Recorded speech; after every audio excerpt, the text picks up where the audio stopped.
Hello and welcome guys. मैं इस video के पहले ही मैं अपने सारे जो भी व्यूअर्स हैं मैं उससे हाथ जोड़ के मैं माफ़ी मांगता हूँ, क्योंकि मैं बहुत दिनों से मैं कोई वीडियो अपलोड नहीं कर पाया, क्योंकि घर में थोड़ा मेडिकल इश्यूज आ गया था। तो इसकी वजह से मैं बिजी था उस दौरान, तो कोई वीडियो शूट नहीं कर पाया और वीडियो अपलोड नहीं कर पाया आप लोगों के लिए। तो आज के बाद मैं कोशिश करूँगा, अभी तो घर में थोड़ा स्टेबल है, इसीलिए मैं आज के बाद पूरा का पूरा कोशिश करूँगा जी जान से कि हफ्ते में कम से कम 2 वीडियो मैं अपलोड कर पाऊँ आप लोगों के लिए। क्योंकि मैं 2 वीडियो क्यों कह रहा हूँ, ये तो बहुत ही कम है। क्योंकि मेरा जो सेगमेंट है वो तो इन्फॉर्मेटिव वीडियो का सेगमेंट है, उसके लिए बहुत तैयारियाँ करना पड़ता है। पहले से पढ़ाई करना पड़ता है, फिर उसको स्क्रिप्ट एक तैयार करना पड़ता है, फिर जाके शूट करना पड़ता है, फिर एडिटिंग। तो उसमें मैं सब कुछ काम अकेला ही करता हूँ, इसीलिए बहुत वक्त भी लग जाता है। तो आप थोड़ा धैर्य के साथ इंतज़ार कीजिएगा। हफ्ते में कम से कम 2 वीडियो, अगर हो सके तो 3 या 4 वीडियो मैं हफ्ते में अपलोड करने का कोशिश करूँगा। जो मैं वीडियो आज अपलोड कर रहा हूँ ये कोल्ड वॉर सीरीज़ का 6th वीडियो है, और इसमें मैं नया कुछ इंसिडेंट के बारे में बताऊँगा जब कोल्ड वॉर के दौरान हुआ था। आप आखिरी तक बने रहिए इस वीडियो के साथ मेरे साथ, और आप लोग ज़्यादा से ज़्यादा प्यार दिखाइए, दोस्तों के बीच में शेयर कीजिए अगर ये वीडियो इन्फॉर्मेटिव लगा तो। और शेयर बटन दबाने में क्या जाता है, थोड़ा सा बटन है आप दबा दीजिए, इसमें कोई पैसा भी नहीं लगता है, तो थोड़ा मुझे भी मोटिवेशन मिल जाएगा। तो चलिए शुरू करते हैं। दोस्तों, क्या कभी आपने सोचने का कोशिश किया है कि इतिहास कौन लिखता है? मतलब आज हम लोग जो इतिहास पढ़ते हैं वो मैक्सिमम जो यूरोप का भी हिस्टोरियन है, यूरोप का हिस्टोरियन है, मतलब फर्स्ट वर्ल्ड कंट्रीज का जो हिस्टोरियन है वही लोग लिखते हैं। जब इन हिंदुस्तान में एशियाटिक सोसाइटी का स्थापना हुआ, वो हुआ ही इसीलिए था कि ब्रिटिशर्स हमारे बारे में बेहतर तरीके से जान पाए, इंडियंस के बारे में जान पाए। क्योंकि अगर जानकारी अतीत का हो ना, तो फ्यूचर में रूल करना या फिर बस में रखना या फिर कंट्रोल करना वो थोड़ा आसान हो जाता है। क्योंकि आप एक बात ध्यान रखिए कि सबसे बड़ा आपका दुश्मन कोई आपका पुराना सबसे अच्छा दोस्त ही बन सकता है। मतलब उसको तो सब पता है आपका अतीत के बारे में। जिसको अतीत के बारे में पता है तो उसके लिए सब कुछ, मतलब आप तो खुली किताब हो फिर उसके लिए। तो इसीलिए एशियाटिक सोसाइटी का स्थापना किया था। और जो भी बड़े बड़े इवेंट्स हुए, हमेशा यूरोप ये दिखाने का कोशिश किया है कि हम लोग राजा है, हम लोग आप लोगों को सिखा रहे हैं। मतलब उनके लिए वर्ल्ड मतलब सिर्फ फर्स्ट वर्ल्ड कंट्रीज है और यूरोप है। अफ्रीका एशिया तो आता ही नहीं है उन लोगों के लिए, हम लोग है ही नहीं। उधर कुछ घटनाएं होता है उसका प्रभाव यहाँ पे आ जाता है। जैसे कि आप मान लीजिए फर्स्ट वर्ल्ड वॉर हो, सेकेंड वर्ल्ड वॉर हो, तो उन दोनों का कॉन्सिक्वेंसेस हम लोगों को भुगतना पड़ा, एशिया वासियों को भुगतना पड़ा, अफ्रीका वासियों को भुगतना पड़ा, साउथ अमेरिका में जो भी नागरिक है, जो भी लोग हैं, उनको भुगतना पड़ा। लेकिन फिर भी तो चलो, first world war second world war ये तो फिर भी यूरोप के जमीन पे हुआ था, मतलब जमीन उनका ही था। लेकिन जब सेकेंड वर्ल्ड वॉर खत्म हुआ और शुरू हुआ कोल्ड वॉर, उसका जो भी इवेंट्स हुआ, आप ज्यादातर देखिए कि यूरोप से बाहर हुआ। मतलब वियतनाम में हो, कोरिया में हो, अफगानिस्तान में हो, इसराइल फिलिस्तीन का कॉन्फ्लिक्ट हो, मतलब मिडिल ईस्ट में जो भी कॉन्फ्लिक्ट हुआ है, वो सब कुछ यूरोप के बाहर हो रहा था। और आज हम लोग ऐसे ही इसके बारे में डिसाइड करेंगे, एक इवेंट्स के बारे में जिसका नाम है 1950 कोरियन क्राइसिस। आज हम लोग जानेंगे उस दौरान कोरिया में हुआ क्या था, और उसके उससे पहले कोरिया कैसा था, फिर उसके बाद कोरिया क्या हुआ, कैसे एक यूनाइटेड एक देश जो अखंड था उसको दो हिस्सों में बांट दिया गया। एक बना नॉर्थ कोरिया, एक बना साउथ कोरिया। दोस्तों, पहले जो कोरिया था ये था मतलब चाइना के अंडर। फिर 1894 में जापान और चाइना का एक युद्ध होता है, उसमें चाइना हार जाता है और कोरिया मिलता है जापान को, और एक यूनाइटेड कोरिया का स्थापना किया जाता है। फिर उसके बाद मतलब 1894 के बाद कोरिया जापान के अंडर ही था, मतलब जापान का पूरा एक साम्राज्य बना हुआ था वहाँ पे पैसिफिक ओशन में। तो चाइना का कुछ हिस्सा भी था, कोरिया भी था जापान के अंडर। और सेकेंड वर्ल्ड वॉर से पहले पहले, मतलब एकदम 2 साल पहले 1937 में फिर चाइना के साथ जापान का ये वॉर होता है, उसमें जापान हार जाता है और फिर कोरिया को ले जाता है चाइना। फिर दोस्तों उसके बाद सेकेंड वर्ल्ड वॉर शुरू हुआ, और जैसे कि हम सब लोग जानते हैं कि जापान ने इटली और जर्मनी का साथ दिया था, और पहला जो न्यूक्लियर बम गिराया गया था प्रैक्टिकली किसी देश ने किसी देश पे इस्तेमाल किया था अपने दुश्मन पे, वो जापान में ही किया गया था। मतलब यूएसए ने, अमेरिका ने जापान पे 2 शहर हिरोशिमा और नागासाकी में न्यूक्लियर हथियार वो या फिर बम गिराया था। तो उसके बाद जापान ने तो घुटने टेक दिया, हार मान लिया। और इसी बीच 1947 में जो रसिया है, वहां पे तो फिर कोल्ड वॉर शुरू हो गया था। यूरोप में, दुनिया में कोल्ड वॉर शुरू हो गया था, देश पूरा दुनिया 2 हिस्सों में बट गया था। और इसी बीच 1947 में जो रसिया है वो कोरिया में इन्वेट कर देता है। फिर यूएसए को लगा ये तो कम्युनिज्म हर जगह फैल रहा है, रसिया ने जो मतलब शुरू किया है उसने बर्लिन तक आ गया, जर्मनी भी ले लिया उन्होंने, ठीक है, वो पूरा ईस्टर्न यूरोप लेके गया और धीरे धीरे मतलब हर कोई देश, मतलब ये तो फिर यूरोप के कॉन्टिनेंट से बाहर भी एशिया में फैल रहा है। और चाइना में भी मतलब उस दौरान जो माओ जेडोंग है वो भी उभर के आ रहा था, क्योंकि हम सब लोगों को पता है 1949 में चाइना भी मतलब एक चाइना में रिवोल्यूशन होता है, कल्चरल रिवोल्यूशन होता है, उसमें फिर कम्युनिज्म भी आ जाता है, मार्क्सिज्म आ जाता है वहां पर भी। तो मतलब यूएसए को इसमें डर भी लग रहा था बहुत कि ये धीरे धीरे हो क्या रहा है दुनिया को, क्योंकि यूएसए मानने वाला था कैपिटलिज्म में और यूएसएसआर जो रसिया था और उनका जो संघ था वो मानने वाला था कम्युनिज्म या फिर मार्क्सिज्म में या फिर सोशलिज्म में। तो इन दोनों के बीच में एक आइडियोलॉजिकल जंग तो शुरू हो गया था जिसको हम लोग कोल्ड वॉर के नाम से जानते हैं। तो यूएसए ने भी फिर जब रसिया ने 1947 में नॉर्थ कोरिया में इन्वेट किया तो यूएसए ने भी साउथ कोरिया को टेक ओवर। उसके एक साल बाद 1948 में साउथ कोरिया में इलेक्शन होता है और वहाँ पे सरकार का एक स्थापना किया जाता है, वो डेमोक्रेटिक सरकार था और यूएसए से बहुत ज़्यादा इन्फ्लुएंस पे था।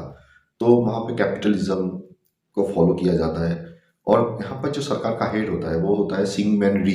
दूसरी तरफ नॉर्थ कोरिया में यूएसएसआर के सपोर्ट में एक सरकार का स्थापना किया जाता है और वहाँ पे सोशलिज्म का इस्टेब्लिश किया जाता है।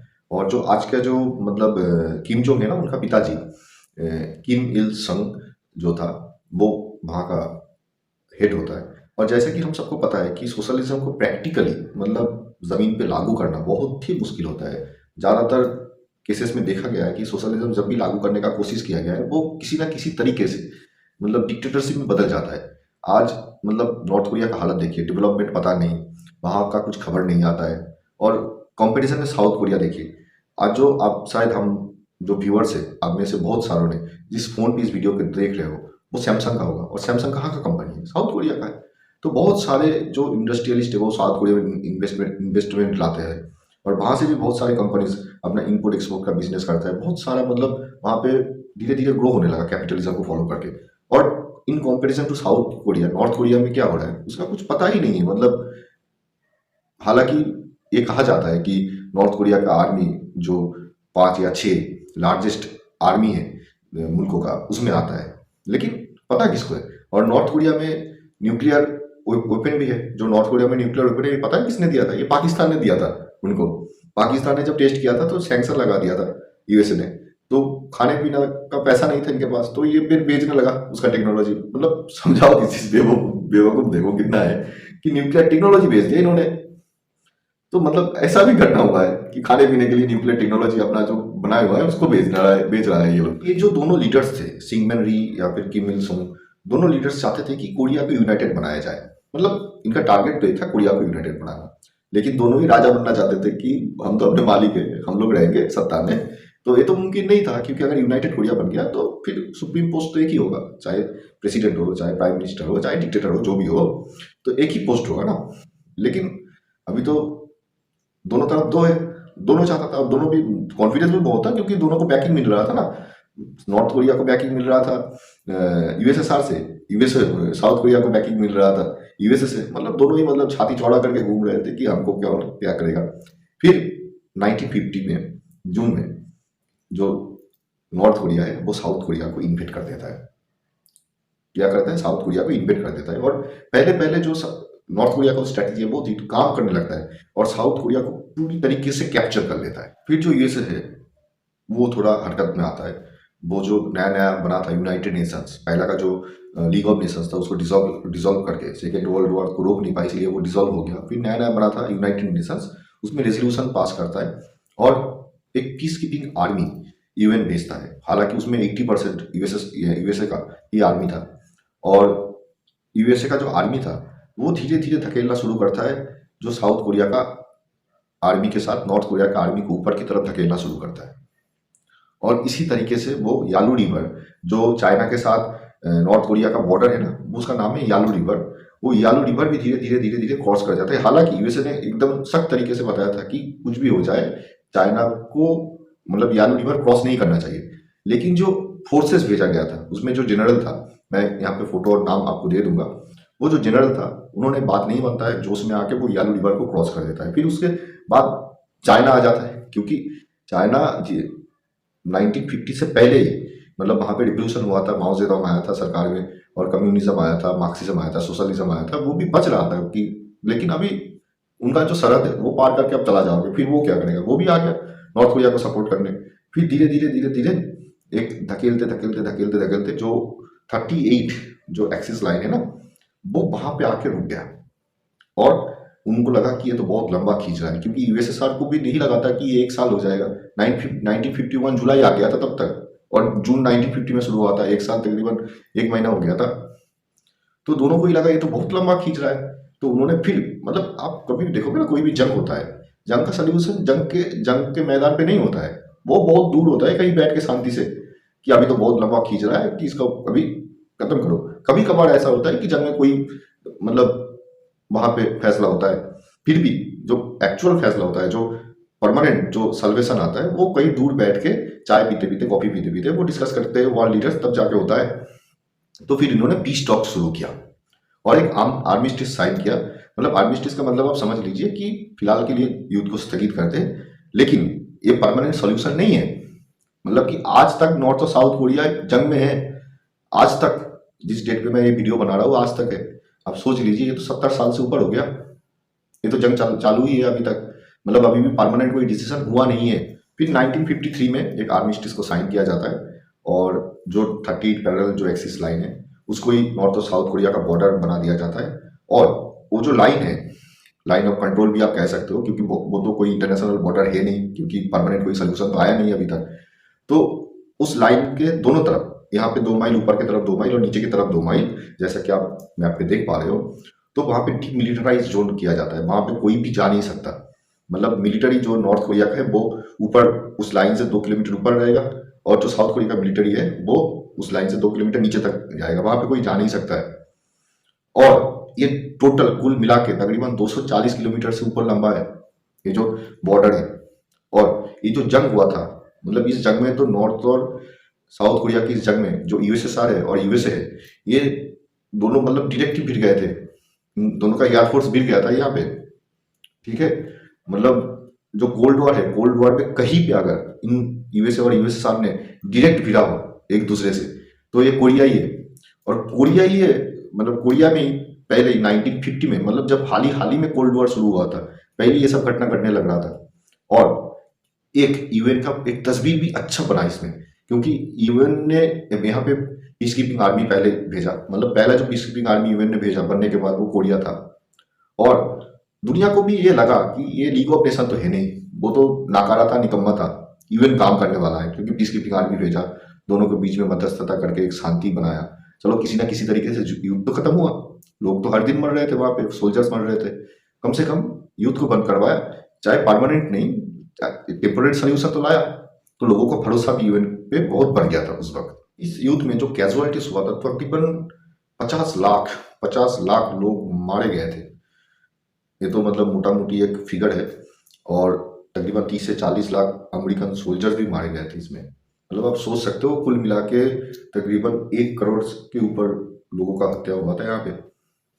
और जो हिटलर है उसके कंपेयर में तो फिर भी मतलब हिटलर तो इसके कंपेयर में कुछ भी नहीं है। हिटलर के कोई बताता है कि 3 करोड़ यहूदियों को मारा, कोई बताता है 30 लाख को मारा, तो इसका कोई परमानेंट कोई फिगर तो है नहीं हिटलर का, मतलब। लेकिन इसमें एक थोड़ा बहुत एक अप्रोक्स फिगर निकल के आता है, तकरीबन 90 लाख से 1 करोड़ लोगों का हत्या हुआ था इस जंग में। और नुकसान तो आप सोचो ही मत। और अगर आप सैटेलाइट इमेज भी देखोगे ना, जो रात का जो सैटेलाइट इमेज है, मैं स्क्रीन पे दे दूंगा आपको, आप देख लीजिए उसको अच्छे इस तरीके से, कि आप नॉर्थ कोरिया को अगर जूम इन करके देखोगे तो आप देख सकते हो ना कि रात के टाइम पे मतलब यहाँ पे कुछ रोशनी है ही नहीं, मतलब डेवलपमेंट है ही नहीं। जो यहाँ का कैपिटल है वहाँ पे थोड़ा बहुत रोशनी है, और उसके कंपेरिजन में आप साउथ कोरिया को देखिए, यहाँ पे कितना रोशनी है। मतलब एक रोशनी से भी, एक नाइट का पिक्चर भी आपको बहुत कुछ बता सकता है, मतलब कौन देश किस तरीके से प्रोग्रेस कर रहा है। और ये जो बॉर्डर है, बॉर्डर भी आप मतलब एक सैटेलाइट इमेज से, रात का सैटेलाइट इमेज जो लिया गया था, बहुत फेमस हुआ था इमेज, इससे आप उस बॉर्डर का भी आप देख सकते हो किस तरीके से, मतलब वहां पे भी पूरा एक लाइन बना हुआ है ब्लैक। तो आज हम लोगों ने डिस्कस किया कोरियन वॉर के बारे में, कोरियन क्राइसिस के बारे में। अगले वीडियो में कुछ नए और टॉपिक के में वापस आएंगे। और और 2-3 वीडियोस लगेगा ये कोल्ड वॉर सीरीज़ को ख़त्म करने के लिए। तब तक आप हम लोगों से हमसे जुड़े रहिए, सपोर्ट कीजिए, इस वीडियो को शेयर कीजिए और मेरे चैनल को तो ज़रूर सब्सक्राइब कीजिए। ठीक है? मैं ऐसे ही इंटरेस्टिंग वीडियो हर हफ्ते मैं लाता रहूँगा और तब तक के लिए शुक्रिया। Bye bye.